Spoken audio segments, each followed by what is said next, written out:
All of his co-workers were gone. What could it mean? When Stanley came to a set of 2 open doors, he entered the door on his left. Yet there was not a single person here either. Feeling a wave of disbelief, Stanley decided to go up to his boss's office. Coming to a staircase, Stanley walked upstairs to his boss's office.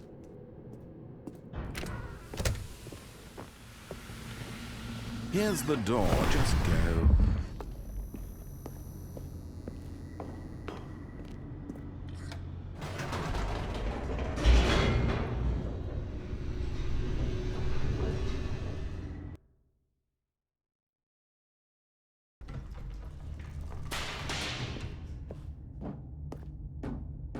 Stanley walked straight ahead through the large door that read Mind Control Facility.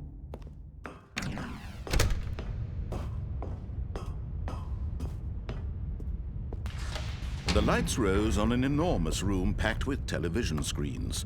What horrible secret did this place hold? Stanley thought to himself. Did he have the strength to find out? Now the monitors jumped to life, their true nature revealed. Each bore the number of an employee in the building, Stanley's co-workers. The lives of so many individuals reduced to images on a screen, and Stanley, one of them, eternally monitored in this place where freedom meant nothing.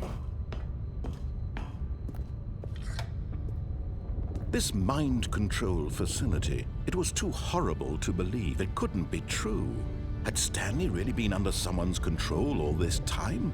Was this the only reason he was happy with his boring job? That his emotions had been manipulated to accept it blindly?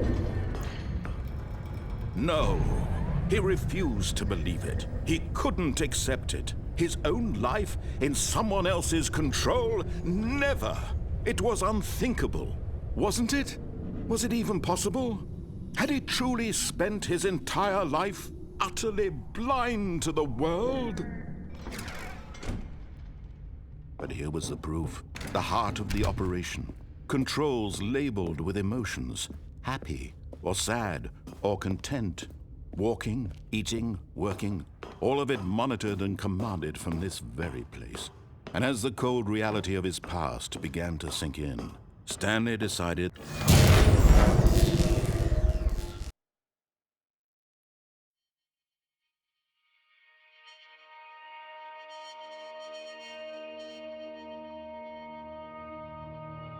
blackness and a rising chill of uncertainty. Was it over?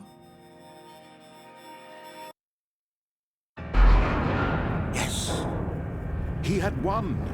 He had defeated the machine, unshackled himself from someone else's command. Freedom was mere moments away.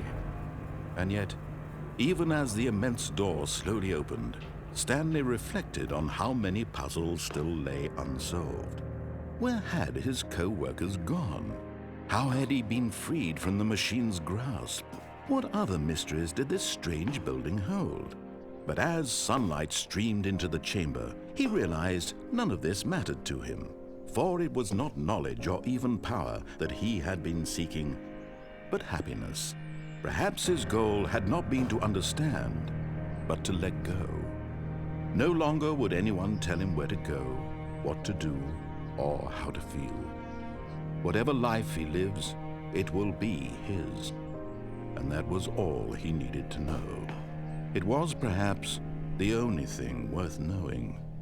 Stanley stepped through the open door.